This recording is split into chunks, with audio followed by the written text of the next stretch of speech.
Bom, hoje nós vamos estar falando de mais alguns assuntos do nosso curso de fitoterapia energética chinesa, plantas brasileiras e naturopáticos, né?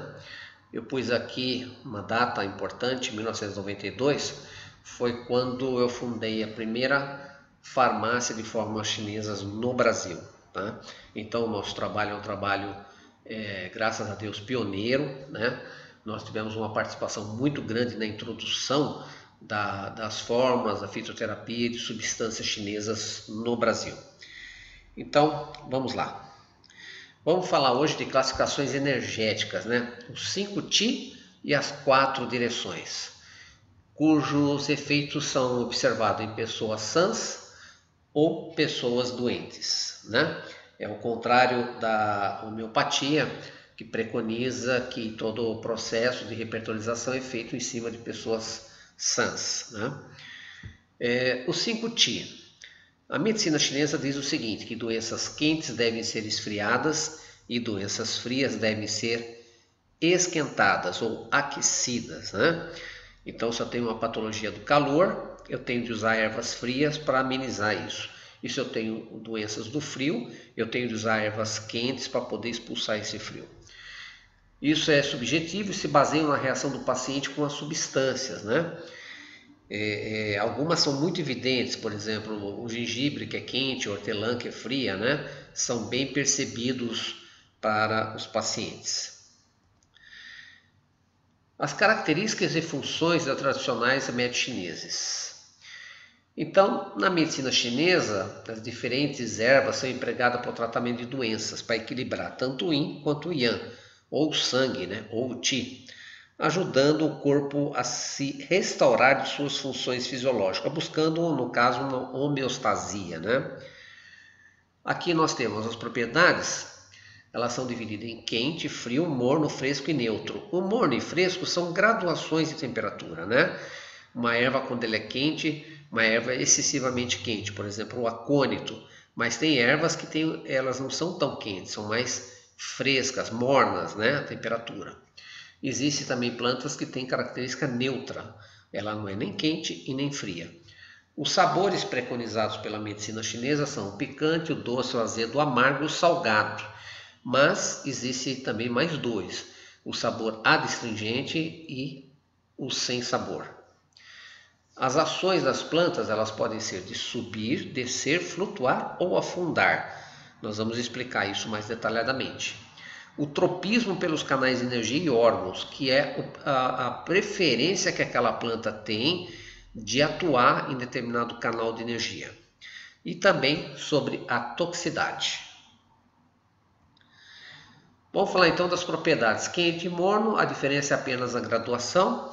A função dela é dispersar o frio, aquecer o interior do corpo, dar suporte ao yang, serve para tratar colapso e síndromes de frio, né? Ela vai nutrir o yang e vai gerar calor.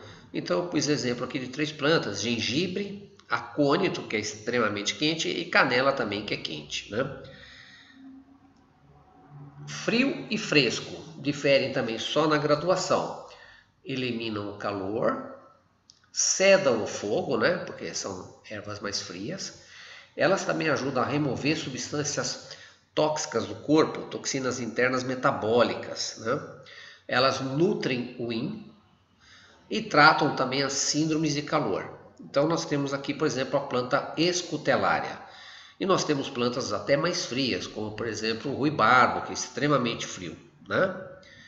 Então eu tenho sempre de observar isso no diagnóstico. Se eu percebo que em alguma região do meu paciente ele está com frio, por exemplo, uma deficiência de yang do rim, ele pode ter frio. Eu vou usar ervas quentes que ajudem a aquecer e expulsar esse frio, ok?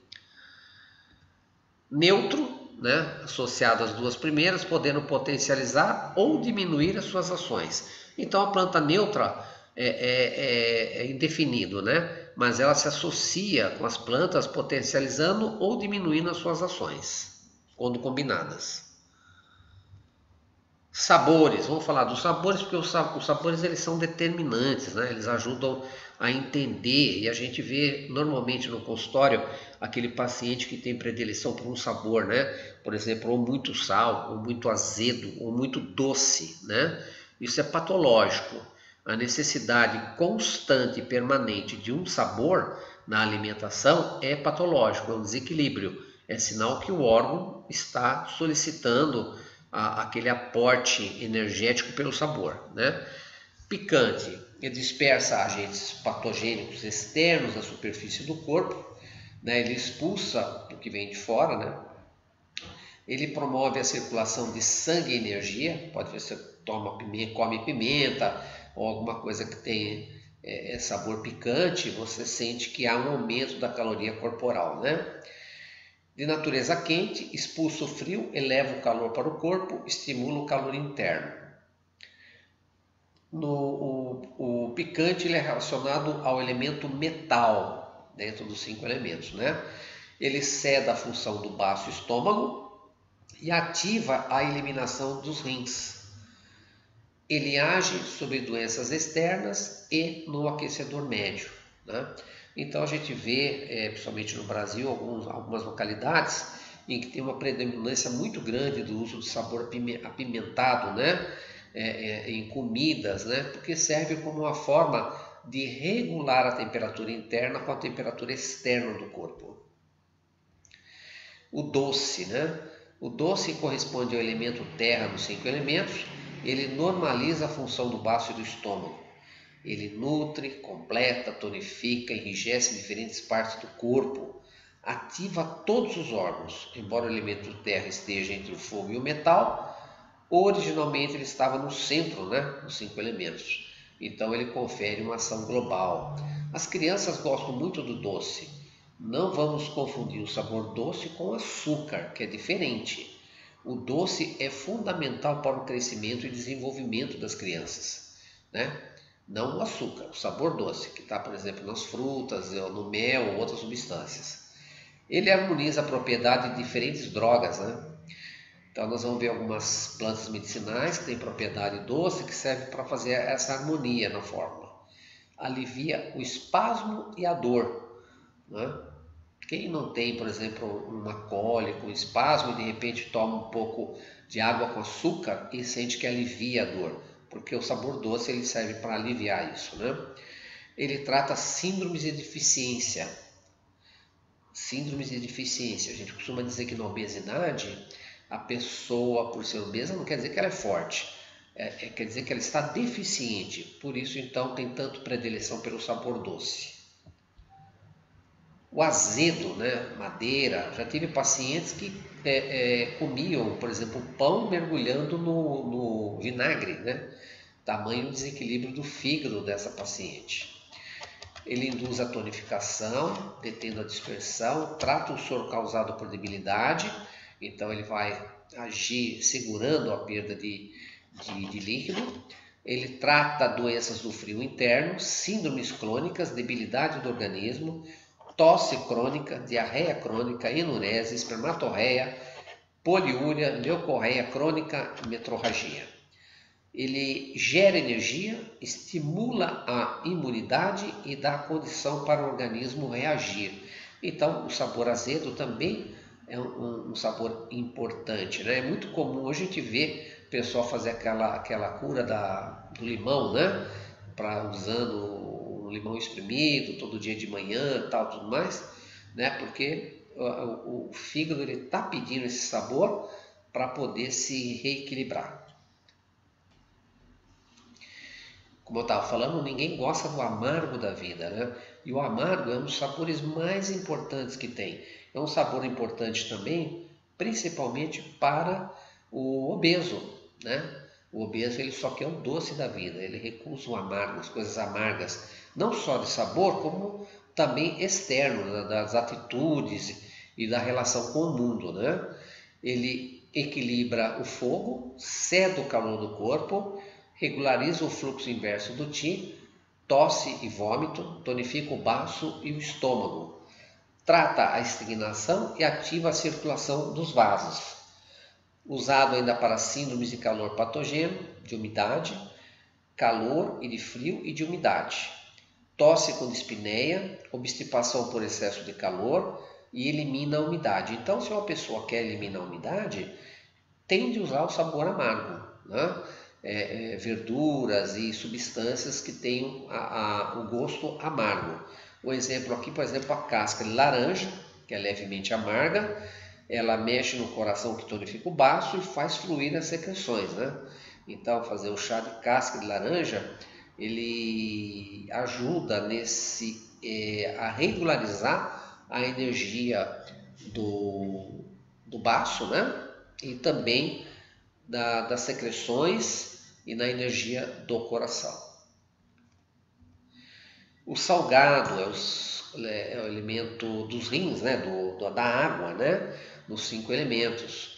Ela tonifica o corpo, estimula a função de pulmão e de fígado, auxilia no fluxo de descida de energia, ajuda a digestão e atua como depurativo e purgativo, dissolve massas, trata a obstipação e gota. Então, o sabor salgado ele tem uma influência, cada sabor desse, no desenvolvimento do ser humano, ele teve uma função importantíssima, né? No aspecto de desenvolvimento mesmo. O sal, por exemplo, no passado, a palavra salário vem do termo sal, né? Porque os soldados romanos recebiam como pagamento o sal. E o sal eles usavam para trocar por outros tipos de alimentos ou de produtos que eles queriam, né? Então o sal tinha um valor muito grande, até para conservar os alimentos, né? Poder desidratar e conservar melhor as carnes, os peixes daquela época, tá?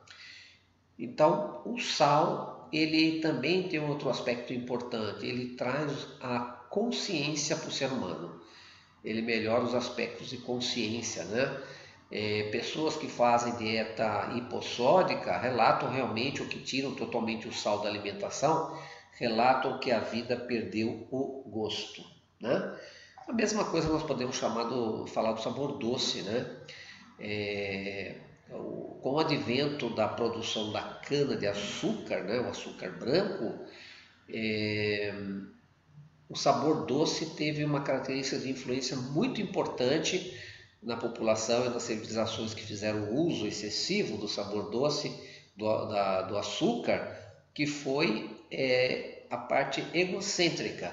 Pessoas que fazem uso demasiado do açúcar branco se tornam violentas e extremamente egoístas, egocêntricas. Então vejo que o sabor ele tem uma função dentro da civilização, né? Dentro do contexto histórico de desenvolvimento do ser humano. E o sem sabor? Sem sabor é como uma pessoa, né? Sem graça, né? Pessoas, a gente costuma dizer, aquela pessoa é sem graça, né?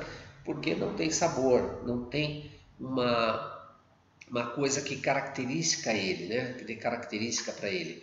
Mas ele elimina umidade, ativa a diurese, trata edema e disúria e é pouco usado, né? Nas formas, mas existe sim. Adstringente. A ação é semelhante ao azedo, né? As propriedades e sabores das ervas não devem ser tratadas separadamente, mas devemos considerá-las de forma integrada e completa. Só assim as ervas podem ser entendidas e usadas corretamente.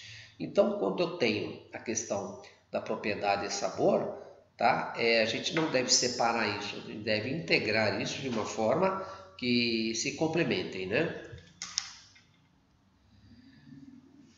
Aqui nós não podemos nos basear somente no sabor, temos de observar também a sua energia. E aqui eu coloco um exemplo, lado esquerdo yin, frio e baixo. O lado direito, yang, calor e alto. E no meio, o neutro. Então nós podemos ter, por exemplo, um sabor, né, amargo aqui. Sabor amargo que corresponde ao coração, tá? Agora vamos pegar a genciana, ela é yang, é quente e tonifica o vazio. É uma planta amarga. Do outro lado, a valeriana, ela é yin, é fria e tira o excesso de calor do coração, tá? Então a gente tem de observar no conjunto da obra, né, no conjunto da fórmula, que nós vamos ter o sabor amargo de característica yin, característica yang. tá? E que vai ter atuações não exclusivamente no coração, mas também em outros órgãos. Então, quando um órgão está enfermo, damos o sabor correspondente. Esse sabor atua somente sobre aquele órgão? A resposta é não. Nós temos um exemplo aqui, por exemplo, da alcachofra Acinarius colinos, que ela é amarga, do sabor coração, mas ela age no fígado e ajuda a secar a umidade do baço pâncreas. Então é importante isso, o direcionamento dela do sabor é para o coração, não esquecendo que o sabor amargo é a mãe, né, na geração do baço pâncreas, que é o sabor doce, então ajuda a secar a umidade do baço pâncreas, e o fígado também é o gerador da energia do coração, né? A falta ou excesso no uso de sabores pode causar desequilíbrio nos órgãos e vísceras, a qual estão relacionados, né? Então, como eu falei, o excesso de sal, de açúcar, o excesso de sabores pode desencadear patologias relacionadas àquele órgão que o sabor comanda. Vamos falar agora das ações de subir, descer, flutuar e afundar. São as direções nas quais as ervas agem no corpo. Por exemplo, subir, né? Subir quer dizer ascender, subir, flutuar para o exterior. Então, essas plantas elas elevam o yang, aliviam síndromes externas, porque flutuar é para fora, são diaforéticas, dispersam vento frio superficial, que estão na camada mais externa do corpo, induzem vômitos, porque, olha, elas fazem ascender para cima, né? E também ressuscitam, né? Ajudam a pessoa que está ali, por exemplo, desmaiada, está fora de si, voltar à consciência. Descer significa descender, afundar, levar para dentro do organismo, né? Então, são ervas que vão dispersar o calor não está em cima, então eu vou tomar uma erva que vai fazer esse calor descer, né? Tem efeito depurativo, promove micção, remove umidade, reverte a exuberância do yang e envia o Qi para baixo. Então, por exemplo, a pessoa está vomitando, a energia está subindo contra a corrente. Então, vai usar ervas que vão fazer justamente esse vômito que está subindo, né, desça no sentido correto. Tosse, asma, a parte digestiva, tranquilizar a mente, né? Às vezes a energia está muito no alto, está muito na parte mental. E vai usar ervas que vão fazer descender essa energia para a parte mais baixa. As doenças podem se localizar em cima, embaixo, na superfície ou na profundidade. Elas podem ter essa tendência, né? Então, ascendente, vômito, descendente para fora, suor espontâneo ou noturno, ou para dentro, pneumonia. Então, quando eu tenho uma doença que está no exterior e eu suprimo essa doença, ela pode se entrar, né, e se aprofundar e gerar de repente uma pneumonia ou um outro quadro mais grave. As ações das ervas são usadas no sentido contrário à tendência das doenças. Então, se eu estou com a energia saindo para cima, vomitando, eu tenho de usar uma erva que vai descender essa energia. Se eu estou com uma energia saindo, no caso, por exemplo, diarreia, coisas desse tipo, ou excesso de menstruação, eu vou usar ervas que vão justamente elevar essa energia para cima, para evitar que haja perdas agravantes. A relação entre as diversas características das ervas, picante, doce, morna, quente, leves, geralmente tem ação para fora e ascendente, né? Então, quando você usa um picante, um doce, ela tem a tendência de elevar essa energia para cima. Amargo, azedo, salgado, frescos e frias e pesadas, geralmente tem ação para o interior e descendentes, né? Então, fazem descer a energia, aquilo que está no sentido errado. As ações das ervas podem ser alteradas durante o seu processamento. Essa é uma grande arte chinesa, que é o processamento. Nós vamos ter uma aula sobre isso, né? Que é a forma como a planta ela pode mudar um pouco a sua direção de extremamente descendente para um pouco menos descendente, tá? Ou também, se ela é uma planta que tem uma atividade de ascender muito forte, ela pode ser tratada para diminuir essa ascendência, né? Esta inversão ocorre quando se usa duas qualidades opostas juntos, sendo que uma delas em grande quantidade. Essa última comanda o sentido da composição. Então, as quantidades das ervas também na fórmula têm um indicativo também. Se eu usar uma quantidade grande de uma erva que faz ascender muito, eu tenho de repente usar alguma outra erva que equilibre esse excesso de ascendência ou de descendência, né? Isso é importante.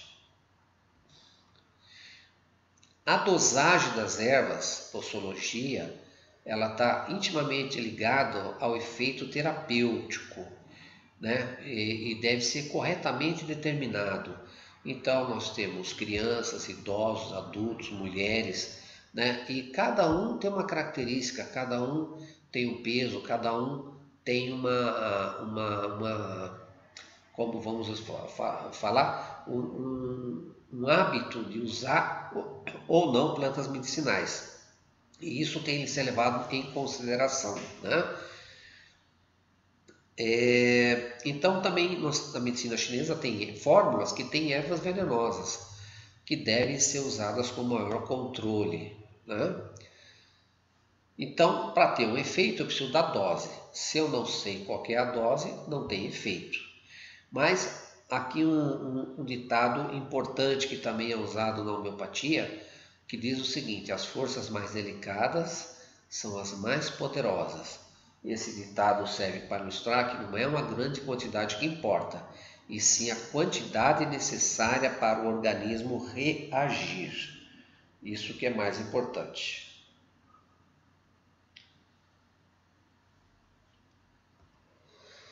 Então, a dosagem é de extrema importância na composição de uma prescrição, né? Nós sabemos que a medicina chinesa usa flores, usa raízes, usa galho, e cada uma dessas substâncias, elas têm uma dosagem apropriada. Por exemplo, minerais são muito pesados, cascas de ostra, casca de animais também tem um peso. Então, por exemplo, substâncias duras e pesadas, a dosagem tem que ser maior, porque através do processo de decocção vai se extrair muito pouco, porque são substâncias muito duras, né? Flores, folhas e coisas aromáticas, as dosagens podem ser pequenas, porque é facilmente extraído o princípio ativo dessas plantas. Raízes, frutas, minerais e cascas, também a dosagem tem que ser maior. Tá? Então, muitas substâncias, tem fórmula que vão 30, 40 substâncias, então a quantidade vai ser menor de cada uma. Se eu tenho uma fórmula que tem 3 itens, a quantidade é maior, né? Mas se eu tenho uma fórmula que tem 30 itens, eu uso pouca quantidade de cada uma. Tá?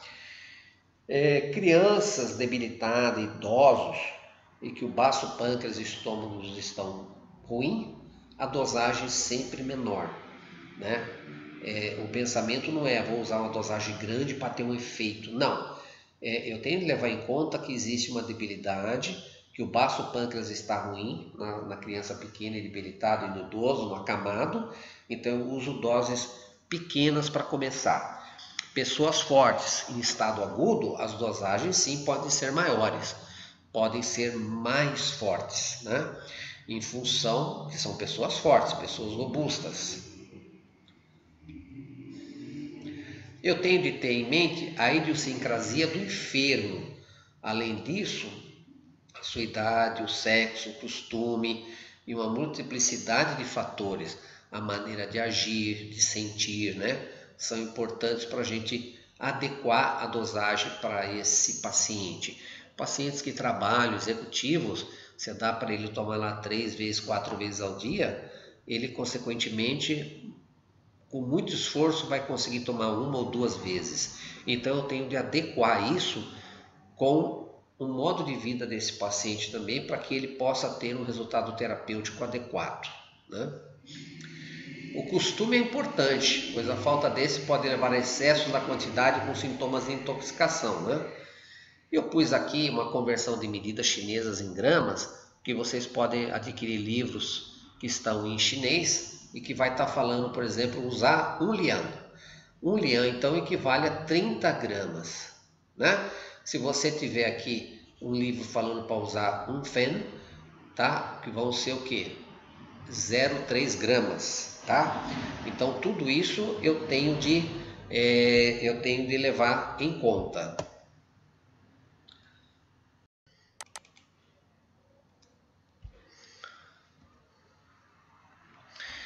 Vamos entender agora as terminologias mais utilizadas, principalmente dentro da área de farmácia, né? O termo magistral é a prescrição individual para um paciente específico, né? São as fórmulas feitas individualmente para o indivíduo. Oficinal, prescrição estabelecida pela farmacopeia, que é o que ocorre agora com os produtos da MTC, né? Que estão industrializados e baseados na farmacopeia chinesa. Então são produtos oficinais. E tradicional, o uso tradicional baseado na experiência, que também ocorre agora com a MTC. Né? Nós não chamamos mais de fitoterapia chinesa, mas de fórmulas chinesas tradicionais. Farmacotécnica, né? É a técnica utilizada para viabilizar a aplicação de uma substância ou fórmula de acordo com objetivos a serem alcançados. Nesse sentido, a MTC se distingue, pois possui um arsenal farmacotécnico invejável, né? Aqui, alguns dos principais, né? A medicina chinesa ela é tradicionalmente muito forte na parte de chás, né? Foi o que antecedeu preconizou todas as técnicas, os chás, as sopas medicinais, os chás através de infusão, de decocção, né? Os comprimidos chamados de yuan e também de dan, as cápsulas de whey, né? Cápsula gelatinosa em cápsulas, os pós, o san e os xaropes e mélitos, que tem a terminologia final gal, e os vinhos tio. Tem ainda a maceração, né? E essa maceração vai gerar as tinturas, que podem ter uma concentração de 10, 20 ou até 50%. Né? Os extratos fluidos, que são 1 por 1, né? 1 quilo de planta resulta em 1 litro de tintura de extrato fluido. Os extratos secos, os padronizados, né? E os extratos secos de concentrações variadas, né? Nós temos ainda também a parte de loções, gel, cremosas, né? Supositório, óleos essenciais, óvulos, inalantes, emplastos e banhos. Além também da parte de injetáveis, né? Que não foi colocado aqui, mas os injetáveis também fazem parte hoje da farmacotécnica da medicina chinesa. Os modos de uso, né? A decocção, o tang, que é a ação de ferver uma planta, né? O médico geralmente faz uma composição, essas plantas são selecionadas, empacotadas e separadas para fazer uma fervura, né? Por um tempo determinado, e essa fervura vai resultar no chá medicinal. Na antiga China se usava muito a sopa medicinal, ou seja, as ervas eram acrescidas junto à comida, que era bem interessante, porque é uma forma terapêutica, né? A pessoa tem de se alimentar, ela se alimenta também fazendo uso das plantas medicinais junto com arroz ou com outros legumes da qual ela é incorporada, né? Então, isso é uma prática até hoje muito usada, né? E também ajuda a reduzir um pouco dos efeitos de sabor doce de algumas plantas medicinais que existem na farmacotécnica chinesa.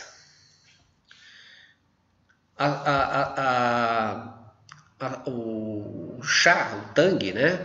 A prescrição em forma de chá é a que tem realmente a maior absorção e efeito realmente contundente, muito forte, né? Geralmente são usadas para desordens agudas, né? E são muito bem aceitos pela população chinesa. No Brasil é difícil. No início eu usei muitas fórmulas feitas em chá, né?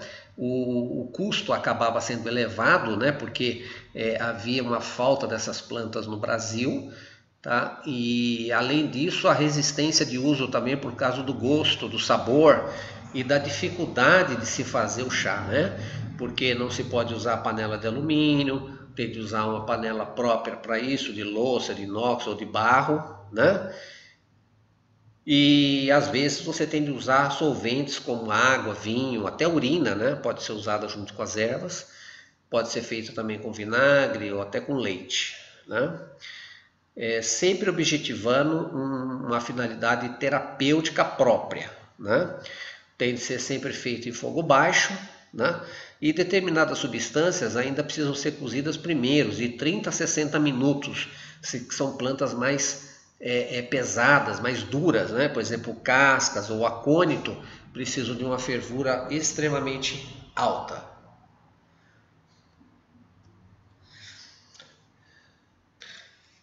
Então, por exemplo, certos géis como gelatinacino, né?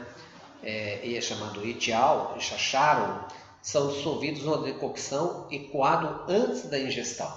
Então, existe todo um processo, né, de plantas que às vezes tem de ser feito separadamente, coadas para depois ser misturado com uma outra decocção de outro tipo de planta, tá?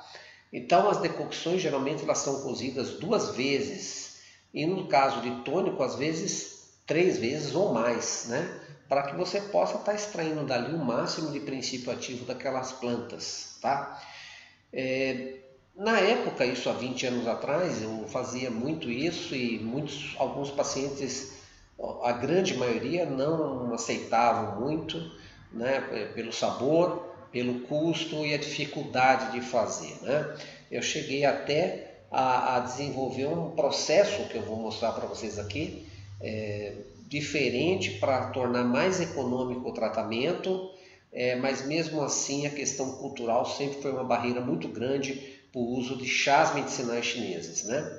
A não ser que ele tenha sabor agradável, aí sim.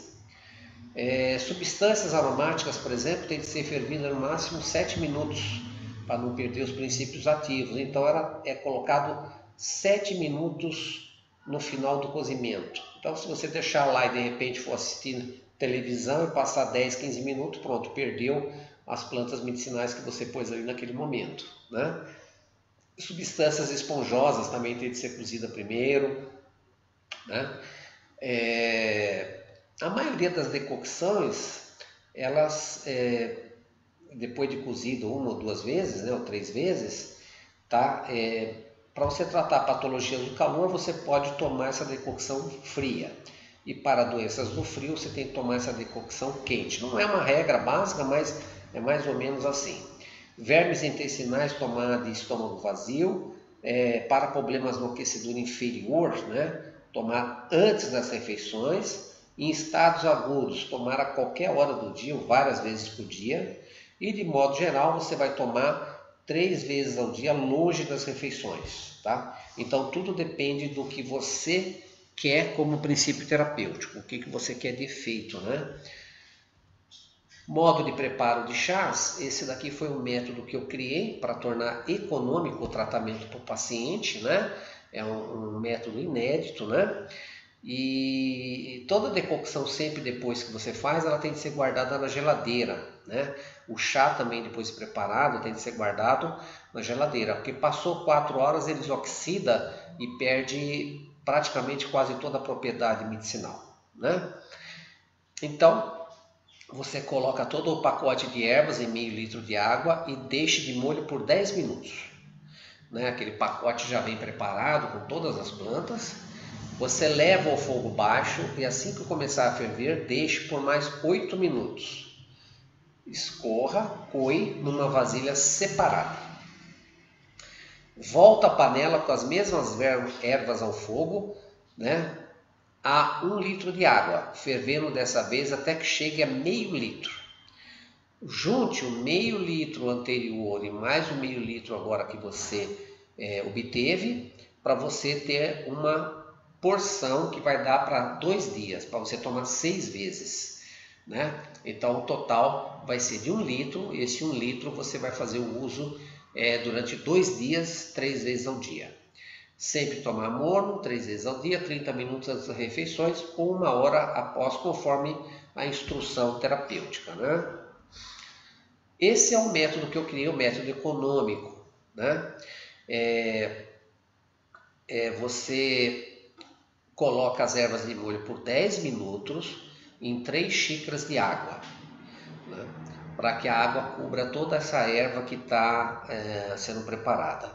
Nesse primeiro dia você vai ferver durante 5 minutos a planta, somente 5. No segundo dia 10, no terceiro 15, no quarto 20 e no quinto dia 25 minutos. Então veja só, daquela receita anterior que dava para usar 2 dias, nessa agora você vai tomar durante 5 dias. Ou seja, eu consegui com isso reduzir o custo a mais de metade do valor em função de estar podendo tomar 5 dias, né?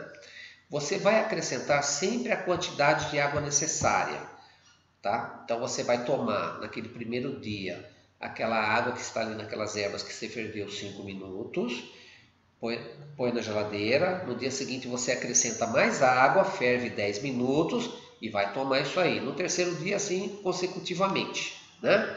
Você sempre vai acrescentando a água e fervendo mais tempo, até que no quinto dia você vai ferver durante 25 minutos, tá? Ou seja, quando você, no quinto dia, você vai perceber que as plantas estão assim bastante já surradas, vamos dizer assim, né? E extraído os princípios ativos.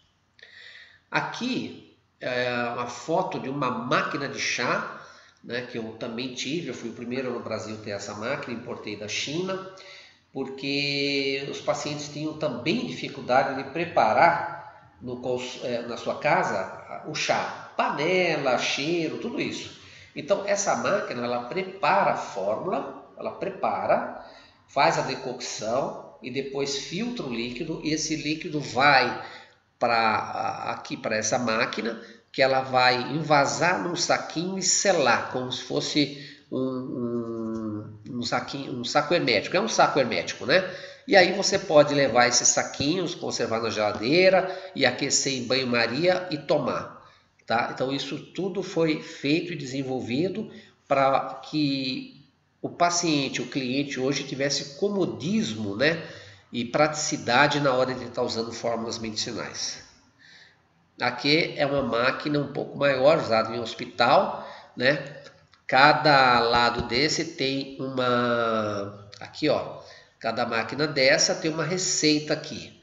As duas são feitas juntas e depois liberadas alternadamente. Depois de fervido, abre-se a válvula, o líquido sobe, vai para essa câmera e dessa câmera vai sair envasado em saquinhos herméticos aqui, né? Tá? É uma máquina bem moderna, todos os hospitais da China hoje têm essa máquina, né? Consultórios, tudo para facilitar a vida do paciente.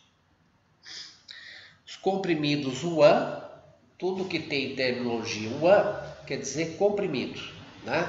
Esses comprimidos são feitos através de uma decocção, né, da fórmula, logicamente em escala industrial, né?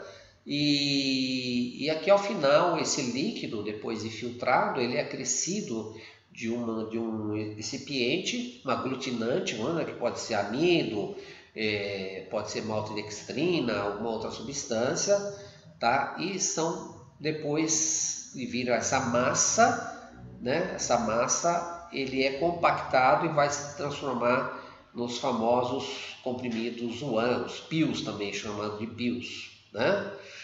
Tá? Eles podem ainda ser acrescidos de outras substâncias como mel, cera de abelha, né? Para tornar a digestibilidade um pouco mais lenta e mais gradual, né? A cera da abelha propicia isso, né?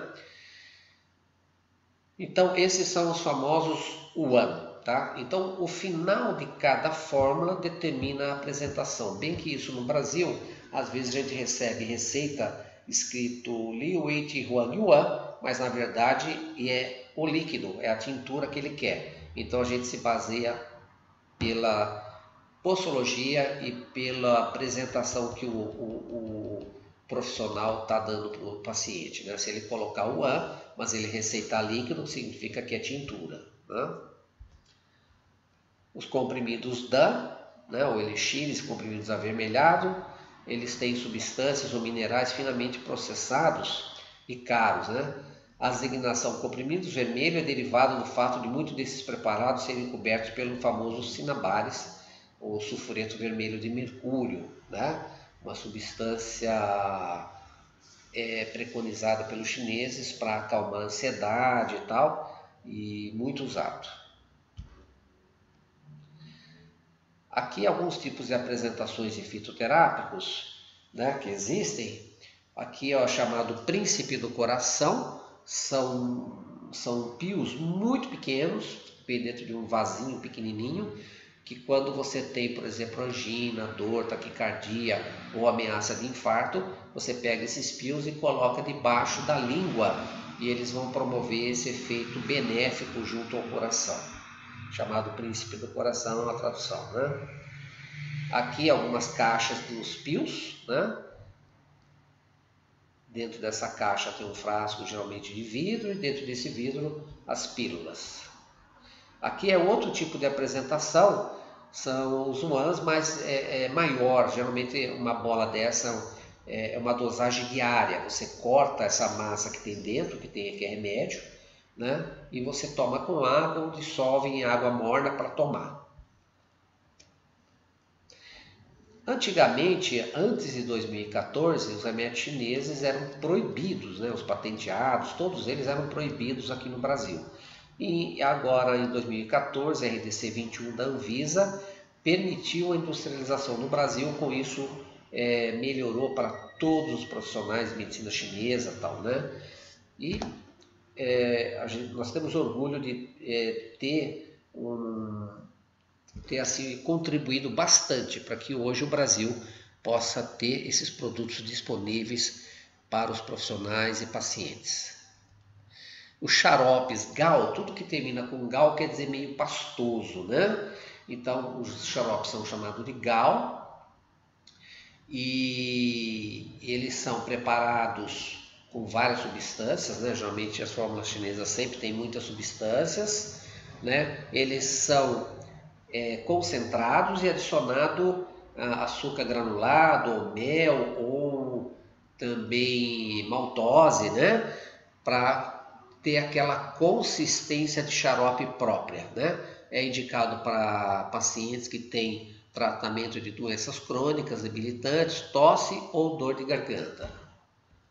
Os emplastos também, né? Com terminologia GAL também, né? Porque eles são feitos geralmente de substâncias que são aplicadas externamente, existe todo um processo, né, para se preparar esses emplastos. Eles podem ser feitos artesanalmente em casa, né?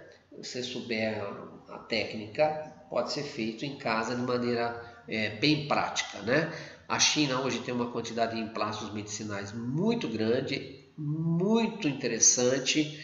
Eu espero que nós possamos ter esses produtos em breve aqui no Brasil, tá? Eu mesmo tive 2 vezes um problema de torcer o pé lá na China, né? Andando e tal, e coisa assim bem grave, né? Que eu pensei que ia ter de voltar de cadeira de roda porque não conseguiria caminhar. E com esses emplaços eu tinha comprado alguns, apliquei e em questão de 1 ou 2 dias eu já estava com o pé normal, sem nenhum tipo de problema, sem inchaço, sem edema, sem nada, tá? Então os emplaços realmente são uma terapia externa muito importante. Aqui o emplaço do tigre, né? Muito bom para dores articulares. Os vinhos medicinais ou garrafadas, né? Também são uma forma terapêutica muito preconizada na China, né? Eles utilizam pinga, álcool de cereais, vinho branco, vinho tinto, licoroso, vodka. Pode-se usar as mais variadas bebidas, né? Tá?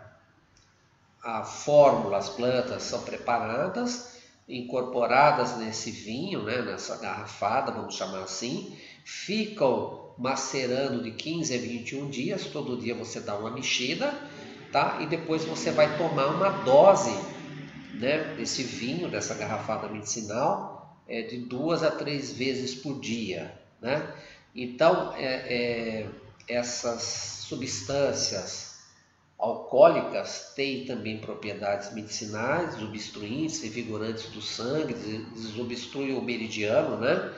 Então elas também têm uma atividade medicinal junto com as plantas medicinais. Aqui os vinhos medicinais mais usados, né, e conhecidos, né, da China, né? Erva rasurada é um processo de fragmentação da droga vegetal através de moinho. Forma preliminar à pulverização, sendo também utilizada como ponto de partida para os processos extrativos, como a maceração e digestão, né? A droga vegetal rasurada é largamente utilizada no preparo de infusos ou decocto pelo próprio paciente. Infusão e decocção são termos diferentes. A decocção preconiza um tempo maior de fervura e de preparo, enquanto que infusão é você verter sobre alguma substância água quase fervida. Você coloca, por exemplo, uma flor, você vai lá e joga água quente em cima, abafa, espera um momento e aí toma esse conteúdo. Isso é chamado de infusão, né? É diferente o processo e geralmente é usado em plantas mais sensíveis, coisas mais leves e que não podem se ferver ou não é interessante que se ferva durante mais do que 5, 10, 15 minutos, ok? Ele não é tanto usado em raízes, sementes ou plantas mais duras. A infusão realmente às vezes não é aconselhável, não é usada. A maceração. Maceração é você colocar num veículo como água, vinagre, vinho, ervas medicinais que vão ficar macerando durante um determinado tempo, geralmente 15 a 20 dias, e depois são filtradas e usadas como medicação. Isso é chamado maceração. É através da maceração que se obtém a tintura. Os pós. Existem muitos pós nas China, né? Pós para a parte inalatória nasal, pó para você misturar com a água e tomar, né? Para problemas estomacais. Então existem uma variedade grande de substâncias no formato de pó, que a terminologia final é SAN, né? Você pode também, aquelas pessoas que são mais sensíveis, quando estiverem usando cápsula, podem abrir a cápsula, tirar o pó de dentro, misturar com água, algum líquido, ou mesmo com algum tipo de fruta e pode tomar essa substância. São pessoas que têm, às vezes, uma certa sensibilidade à cápsula medicinal, né? Então pode abrir e fazer uso do pó. Aqui é uma área nossa de pós, né? Onde nós já temos todas as plantas chinesas moídas em pó e preparadas tanto para fazer a tintura quanto para fazer as cápsulas. Extratos. Isso é muito importante, o extrato, né? Esses dias eu estava ouvindo na internet, eu fiquei chocado, uma terapeuta lá falando sobre fitoterapia chinesa e falando que ela prefere o extrato porque o extrato acaba isentando a planta de toxicidade. Isso não existe. O extrato são concentrações obtidas através da planta que arrastam as propriedades medicinais, tanto benéficas quanto tóxicas. Tá? Então isso não existe, né? Então, como é que funciona o extrato? Existe extrato, por exemplo, 5 por 1, 10 por 1. São extratos concentrados que não tem um marcador específico, né? Um princípio ativo ali que está marcando aquela planta. Não tem. Então eu peço pegar, por exemplo, 10 quilos de camomila e vou processar esses 10 quilos para que ele me gere um extrato de 5 por 1. Então, de 10 quilos vai se transformar em 5 quilos. O que isso quer dizer? Que esses 5 quilos tem uma concentração de princípios ativos maior, que eu não sei qual é, tá? E que a dosagem que eu vou usar para esse paciente pode ser menor. Então, o extrato serve unicamente para isso, para que eu use junto ao paciente uma quantidade menor de cápsula, de comprimido, fique mais fácil o tratamento. Porque você imagina dar para um paciente tomar 20 cápsulas por dia, né? Vai ser horrível, ele não deve conseguir fazer isso, né? Então, se você tem uma concentração desse extrato, você acaba dando 4, 5, 6 cápsulas no máximo para esse paciente tomar, ok? Então é importante entender o que é extrato. Tudo que é extrato deve vir na fórmula ou mesmo na planta isolada, deve conter lá a concentração que compõe esse extrato. Extratos alcoólicos, tintura, como eu já falei para você, maceração, né? Geralmente as tinturas que nós compomos, elas são feitas em tinturas na concentração de 20%, né? Ou seja, a cada 1 litro de tintura usa-se 200 gramas de planta medicinal para se obter essa concentração. As tinturas têm um alto poder de conservação, validade também é alta, né? E são facilmente aplicáveis tanto para criança como para idosos, pessoas com maior dificuldade, né? de glutição, de engolir uma substância. Muitas pessoas às vezes ficam preocupadas com o teor alcoólico, mas o teor alcoólico das nossas tinturas geralmente é baixo, são graduações de 25%, 30%. E como você vai tomar ali poucas gotas, a concentração de álcool realmente é quase que ínfima. Existem as tinturas mães, tintura mãe deriva da homeopatia, geralmente elas têm uma concentração de 10%. Né? As tinturas é uma verdadeira arte, uma ciência já de centenas de anos que se utiliza. Né? Os produtos animais também, a concentração na tintura é menor, produtos animais e minerais. Né? A concentração varia de 1 a 2%. Né? O álcool também, a concentração do álcool também é importante, porque se eu tenho plantas que têm muito óleo, tem muita resina, muita oleosidade, azeites, né? Eu tenho que usar um álcool mais concentrado, um álcool, por exemplo, 70%, 80%. Agora, se eu tenho uma substância que praticamente não tem óleo nenhum, nada, eu posso usar álcool na graduação de 50% a 60%, que é suficiente para extrair os princípios ativos. Aqui o que você pode fazer com o álcool? Uma solução aquosa, uma parte de tintura mãe para 10 de água destilada. Colírio também pode ser feito, uma parte de tintura mãe para 20 de água destilada. O gliceróleo também é feito com uma parte da tintura mãe para 10 de lanolina.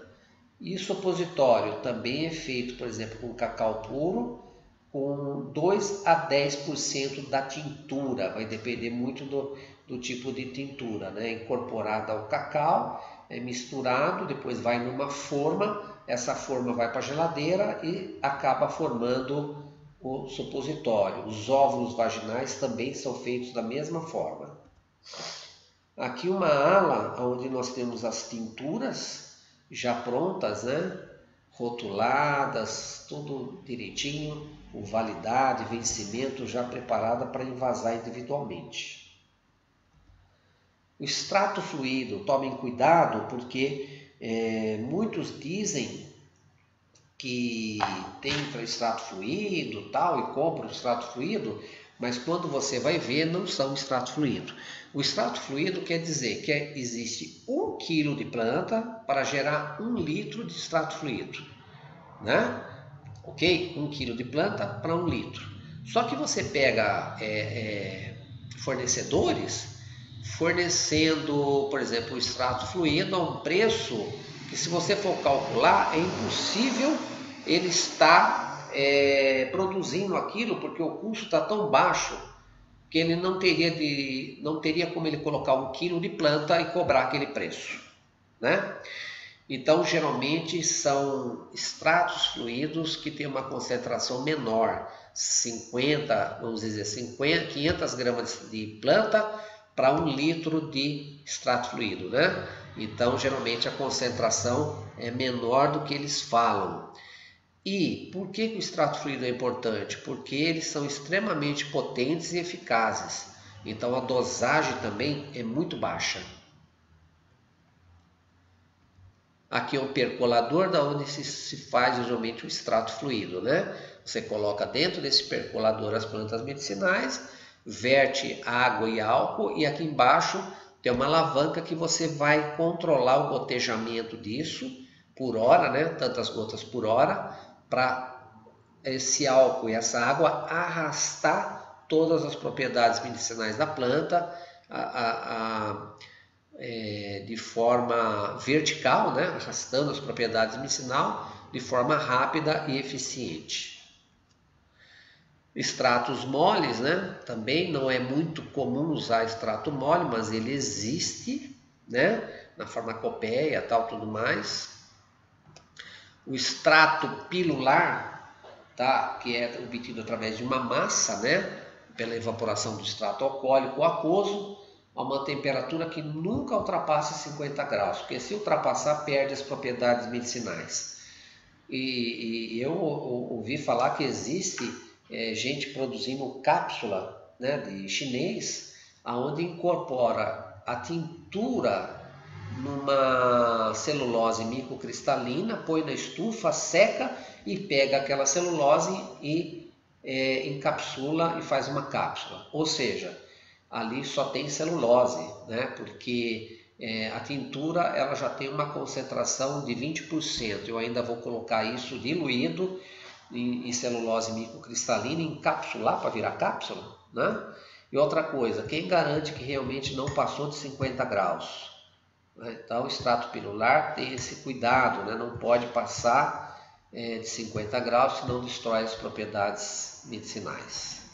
Extrato seco, como eu já tinha falado para vocês, a importância dele, né? Tá? Existem extratos secos que têm marcador, né?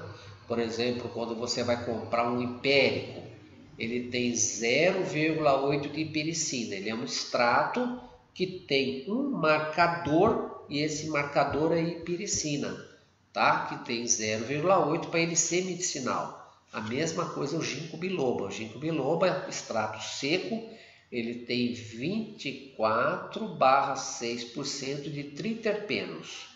Então, essa concentração determina a concentração do extrato e torna ele efetivamente medicinal através da dosagem. Você pode dosificar o que você vai dar para esse paciente. Entenderam? O extrato seco padronizado, né, que é esse que eu estou falando para vocês, né?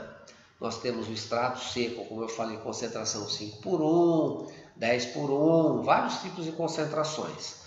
E nós temos o extrato seco padronizado, que são aqueles que já têm um marcador fitoquímico determinado. Eles são importantes para determinar a dosagem terapêutica por paciente. Aqui eu estava falando do ginkgo biloba, do hipérico, da isoflavona, né, que tem de ter 40% de isoflavona, tá? O ginkgo biloba, 24% de ginkgosídeos, né?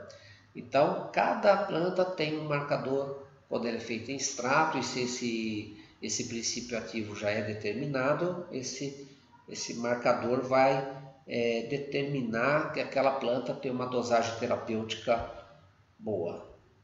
Aqui é o spray dry, uma máquina onde é processado e transformado o extrato.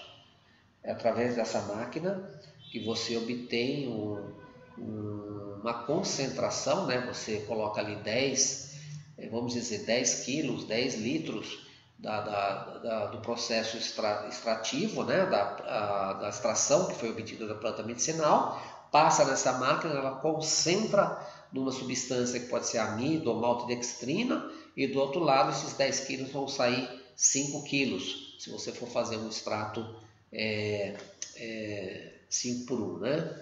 Tá? Vai sair concentrado. Esse é o spray dry. Muito bem. Por hoje é só. A matéria é muito extensa, muito vasta. Isso é só para dar um en passant para vocês perceberem a importância da farmacotécnica chinesa, e é importante também que vocês procurem mais informações, né? Tá? Sobre esse assunto que é amplo e vasto, tá ok? Um grande abraço a todos.